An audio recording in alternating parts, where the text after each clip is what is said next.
Hey, welcome back to Come On You Spurs TV, where we talk about everything Tottenham. Today, I'm your host, Saji Fagade, and I'm here with my good friend and, you know, I'm going to call him fellow acolytes. I'm not sure anyone will know what that means. Acolyte in training. Acolyte in training. He calls me up Chuma. Anyway, Chuma is here with me. Yeah, we've done it again. Another big win, went to Leeds, maybe expecting to get beaten given the fact that we hadn't won ahead of the international break for a very long time. And had that hood if you like hanging over Tottenham, and of course they went away and won. As we head into the international break, the question is everyone's asking you is look, is this the start of a real momentum, or will the break slow us down and just break our rhythm? What do you guys think? We'll be unpacking that Leeds performance a little bit in the course of this program. Of course, we'll also look at those players that did really well, the ones that stood out really really well in that mix. And of course, we want to see what's coming up in the Spurs timetable or schedule in the following months. So if you're watching YouTube, this is where Chuma comes in, isn't it? I shouldn't be doing this. You do I, I know. I'll just for the recorder, I'll just say, ding dong, the curse is dead. What Spurs cannot do does not that. exist. Exists. We've broken two curses in one: the international break curse and the lunchtime 12:30 kickoff curse. Frank can do no wrong. Choo choo. Yeah, unbelievable. So I think about it. Are we contenders or pretenders? Let's dive in. Come on.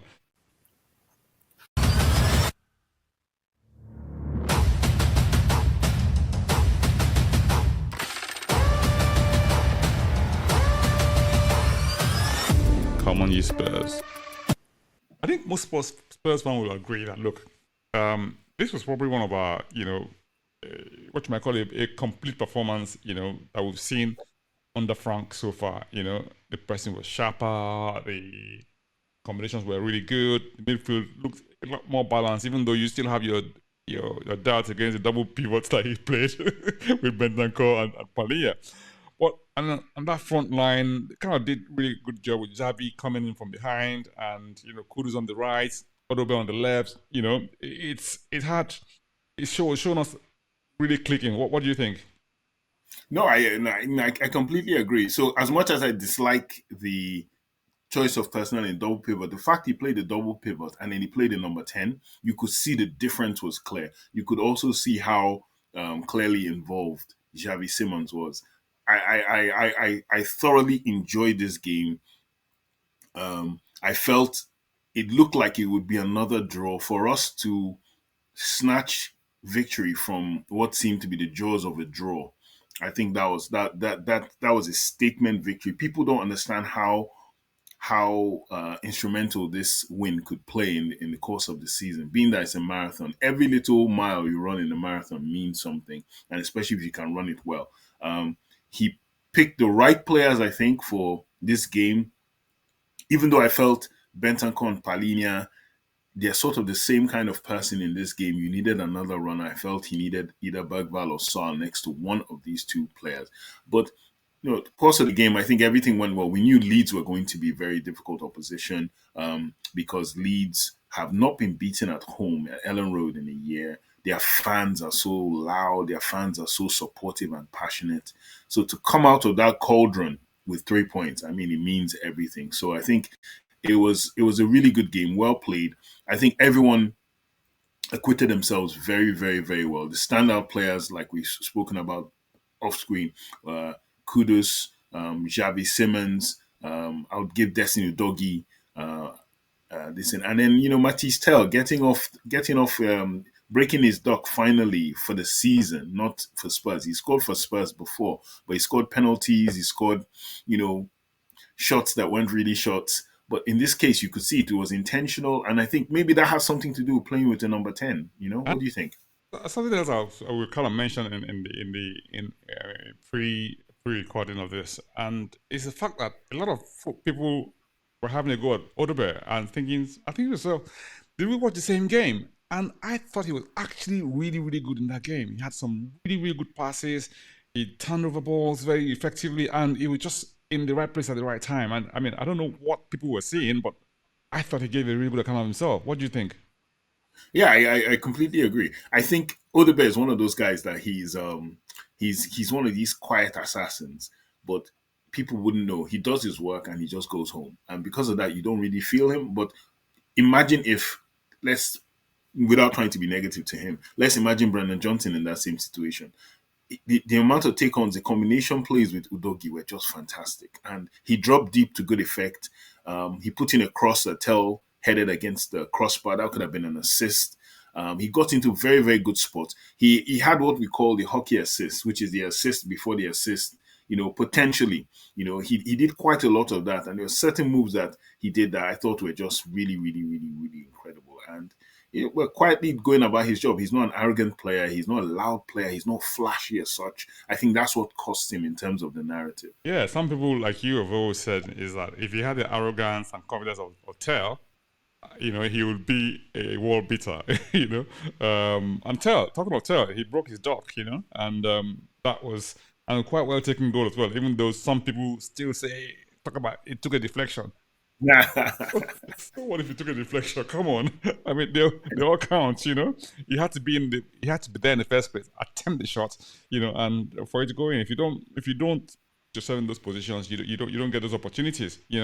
Now, if we have a quick look at Thomas Francis, fingerprint on the team, and you think to yourself, okay, I know it's early days, and I think they're just beginning to settle down, and in terms of to see the structure, pressing patterns, compact defending and all this sort of thing. And of course, we always talk about Spurs having quick transitions, as well. But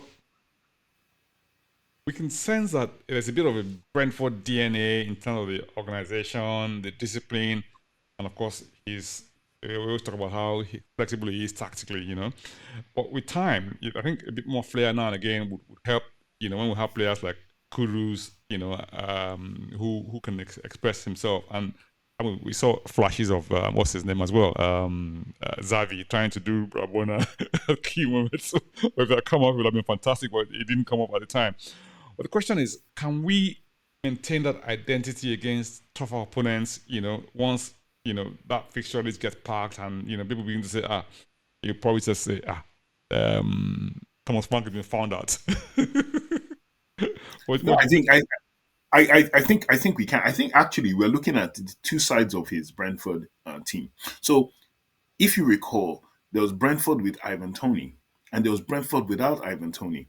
So there are two different ways he played. When he played Brentford with Ivan Toney, it kind of mimics what we saw with him playing with Dominic Solanke at preseason, and then Richarlison, which is more hold up and bringing everybody in, right?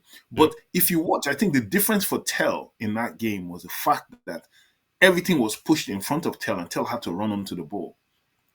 That is life without Ivan Toney. That's life without a striker. He actually adapted to saying, okay, if Tell is going to be my forward striker, my solo striker, I have to get guys that play balls to him behind the defender, to him, as opposed to letting it stick and every time you try to get the ball to stick on Tell in previous games, it doesn't happen. Hence, he played him wide. That is back to goal. Exactly. He can't play with his back to goal in the Premier League right now. Maybe he will learn it. Maybe he'll acquire that over time. But if you watch him, it's like why that goal was so good was you could just see it. Kudus just released the ball. He was running at the defender, so he had time to check in, check out, and then he had no backlift. He The just other thing hits about it. Sterling is he's had this really good shooting ability as well. He can really, Exactly. you know. But we've never played to his strengths. And so that's where you look at Thomas Frank's tactical acumen and think to yourself, this guy he's slowly working out the combinations that work. And I felt in that game, defensively, he's gotten us solid. He's gotten us mid, low block, all that. We're really good at that. But in the attacking phase is where I think that's the final part of the jigsaw. And marathon, not a sprint. We still have to keep building that. Oh, okay. So, I mean, we're now at this international break now, right? I mean, some people say, is it a curse or a blessing? I mean, so it's always a double-edged sword, as you know. On one hand, it gives, Frank and the staff a chance to regroup, rest a few legs and fine-tune some tactics. But of course, when you're trying to rest some people, they're like going on an international break trying to play for their international teams as well. So on the one hand, players like Kudus, Udogie will be traveling.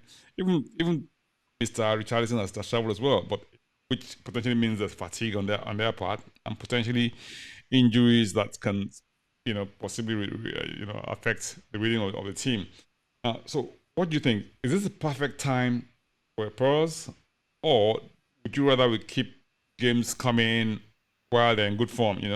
I mean, of course, I'm talking to not just Chuma, who's going to respond in a minute, but also to fans at home who would love to hear from you and think and let us know what you think. No, I think it's an opportune time, especially because it's coming at the back of a win.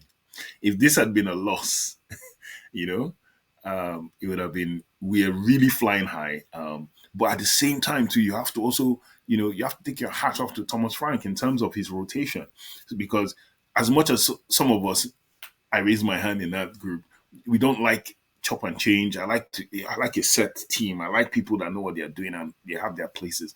The rotations have helped him because in the event of an injury right now, Spurs look like, okay, we can contain this by putting this person here. We can do this. And this person's already had at least 2 or 3 games. It's very rare that we've had like almost 10 games or whatever in the season.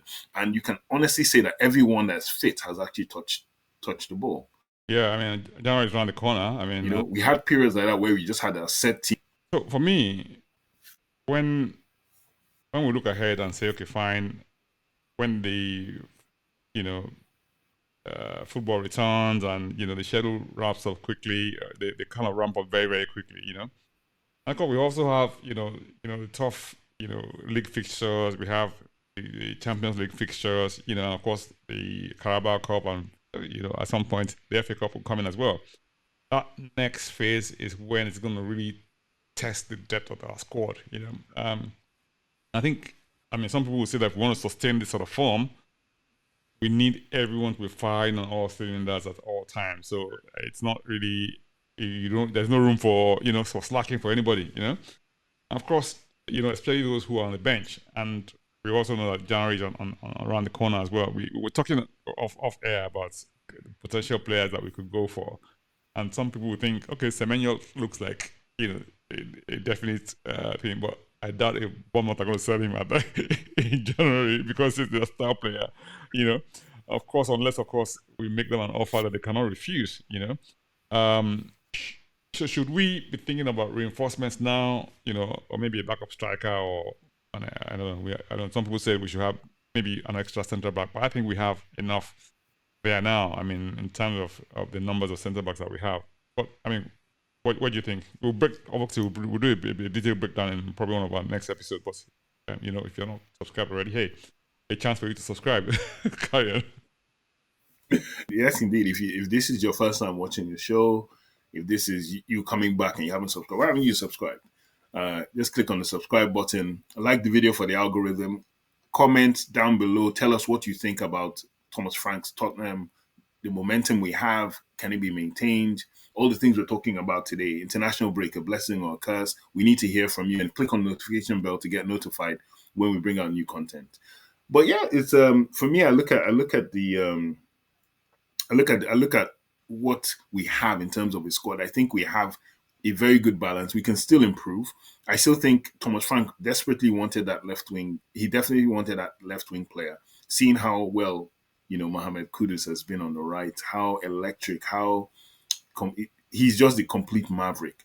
And if we had a maverick on the left, how well would we do? Because you can quite clearly see he's unsettling fullbacks. He's creating space. He's assisting. He's shooting. If we had a replica on the other side, and everyone's looking at Semenyo now, and Semenyo is looking like that kind of player, but at the same time, everyone's radar is on him as well. So the chances of Spurs getting him in January, I think, are very, very, very, very small. The chances of Spurs getting him at all, I cast my doubts. I love Spurs. I would love Spurs to do. I wanted Spurs to do it 2 seasons ago. I wanted them to do it last season, and I think that time has gone. I think you're looking at Chelsea, looking at him as well. Manchester United are looking at him. bigger clubs that can offer, I think, more wages. It depends on what the Lewis family, the direction. You and I spoke about it as well. What direction are the Lewis family going to move in now? We're in a post Daniel Levy world. We're not used to this. We have not been used to this for 25 years. So let's see what happens then. I just don't think we'll go heavy in January. I think maybe a striker, maybe a left winger, if we still struggle in those areas. But I expect the left wing player I expect Odegaard to, honestly, people are, they call me crazy, but I think Odegaard is going to surprise people. I think he's going to secure that left wing spot, and even Tell as well will play well on the left as well if he's not playing striker. I can't. I couldn't agree more, honestly. But we'll wait and see. But hey, I'm not saying we shouldn't strengthen. I mean, come January, I'm sure we will. And hopefully, the Lewis family with the new takeover, even though they've always run it, but hey, them, takeover of their own business. Their own business. So yeah, let's wrap it up because Spurs head into the international break, with confidence, the identity is intact, and there's plenty of positive energy around the whole group, A big question remains: are we gaining momentum or heading towards a meltdown? We would love to hear from you. I think. We can also give our predictions. Are you still Spurs top 4 or are you Spurs top 6? Exactly. So can Thomas Frank keep the fire burning through October and coming months? We would love to hear your thoughts in the comment section below. And I hope you've enjoyed the episode. Give it a thumbs up, like, share with your network. And of course, subscribe for more weekly content from us. And until next time, come on, you Spurs. Come on, you Spurs.